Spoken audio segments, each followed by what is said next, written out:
అన్న ఎస్టీఆర్ఆర్ల రైతులకి అన్యాయమైందా లేదన్నా? అయింది.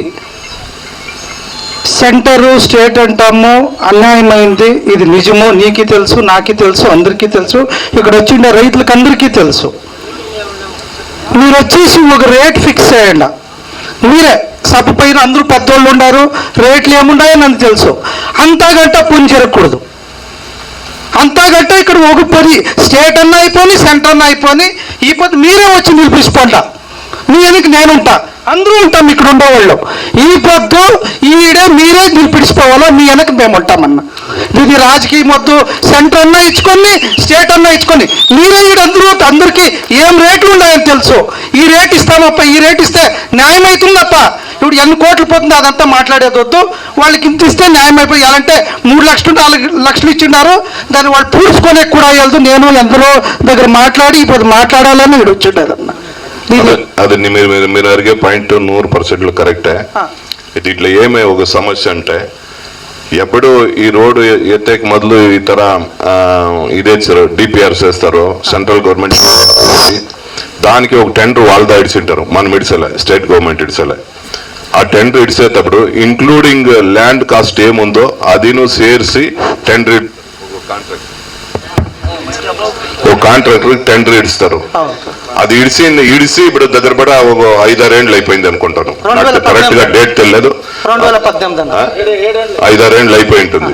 ఇప్పుడు 5-6 ఏళ్ళు అయినట్టుకి మనం ఇప్పుడు నేను కూడా అసెంబ్లీలో ఒకసారి ఏం మాట్లాడుతుందంటే, మా ఏరియా వచ్చి బెంగళూరు పక్కలో ఉండేదాన్ని, ఇంకా అది తళి కావచ్చు, ఓసూరు కావచ్చు, సూళగిరి కావచ్చు, వేపనపల్లి గంట road land mark guide line value వచ్చి చాలా లో ఉంది, మార్కెట్ వాల్యూ వచ్చి చాలా హై ఉంది.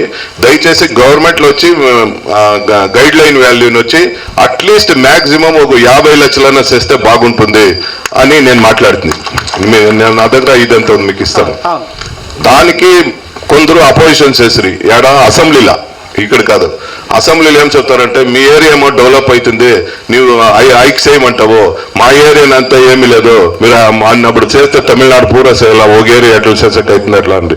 అట్లా లేదు, దాన్ని మీటింగ్లో పెట్టి దయచేసి పాస్ చేసి, ఇప్పుడు ఒక వ్యవసాయదారుడు ఒక అప్పు లోన్కి పోతే, క్రాప్ లోన్కి పోతే 1 ఎకరా కొలెటరల్ ఇవ్వమంటాడు. మా ఊర్లో వాడు తీసేది 1 ఎకరాకి వచ్చి 1 లక్ష 2 లక్షల క్రాప్ లోన్ ఇస్తారు.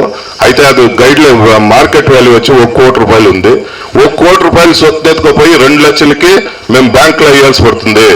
ఇట్లంతా మాకు సమస్య ఉంది, చేయాలని కూడా దాన్ని అడిగిండను, దాన్ని చేసే ప్రయత్నం చేసిండను. సరే ఒకటన్నా, నాకు ఇదే నువ్వు ప్రయత్నం చేసిండారు. డిపిఆర్లో తప్పు జరిగిందని నాకు తెలుసు, అందరికీ తెలుసు. డిపిఆర్ కరెక్షన్ చేసేది ఇప్పుడు ఏమంటే, ఇప్పుడు సెంట్రల్ గవర్నమెంట్ వస్తుంది, వాళ్ళు వస్తుంది, ఇది వద్దు, మనం దాని గురించి అంతా మాట్లాడేది వద్దు.